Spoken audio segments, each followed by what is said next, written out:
Jean-Claude Daudet, bonjour. Bonjour. Vous avez écrit Faut-il croire à la psychanalyse, Ouais, les idées reçues sur la psychanalyse. ouais.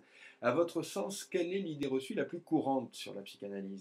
Écoutez, alors déjà sur le titre, faut-il croire à la psychanalyse? C'est un titre, une sorte de titre un peu piégeur, si vous voulez, puisque en quatrième de couverture, j'explique que c'est pas une question de croyance, hein.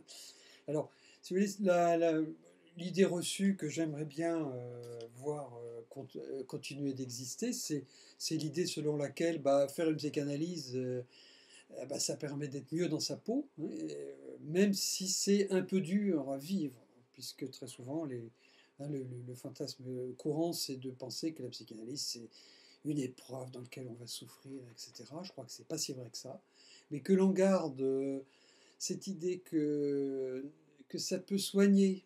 Alors soigner et guérir, c'est pas forcément la même chose, hein. Que ça peut soigner, c'est-à-dire que ça peut permettre de mieux vivre, d'être plus dans ses désirs. Bon, je crois que ce serait tout bêtement, tout simplement, une idée à garder. Alors quant à l'idée à combattre, il en est question dans ce livre, notamment dans le chapitre qui s'appelle Freud a tout faux, hein. C'est de croire que, comment dire, c'est de croire qu'il n'y a pas de raison de croire à la psychanalyse, parce que c'est pas une science, hein. C'est une question qui est mal posée parce que, au contraire, on pourrait dire que la psychanalyse, mais pas seulement aussi, dans les sciences dures, on a trouvé la même chose. La psychanalyse permet de repenser autrement la science que sur un mode très, je dirais, très, très hard, dur, hein, en passant aux sciences dures.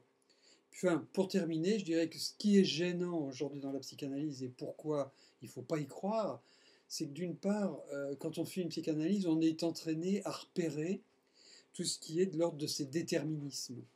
On est habitué à entraîner, pardon, à repérer ce qui nous détermine. Et ça, aujourd'hui, ça gêne beaucoup de personnes. Si vous êtes salarié en entreprise et que vous êtes entraîné à repérer ce qui vous détermine, eh bien, on ne va pas aimer ça, parce que vous risquez de ne pas être tout à fait dans le moule, souple et adaptable. Et puis par ailleurs, la deuxième chose qu'apprend la psychanalyse quand on en fait une, c'est la notion de sujet. C'est-à-dire que ne pas céder sur ses désirs, être dans ses désirs, être sujet de soi-même, c'est donner la primauté à ce qu'on pourrait appeler l'humain, mais là pas dans un sens délayé et rose, mais dans un sens fort et qui a sa violence. Ne pas céder sur l'humain. Et ça non plus, je dirais ces deux aspects-là, je dirais le climat politique, disons néolibéral dans lequel on vit, ne voit pas d'un très bon œil ces deux dimensions-là.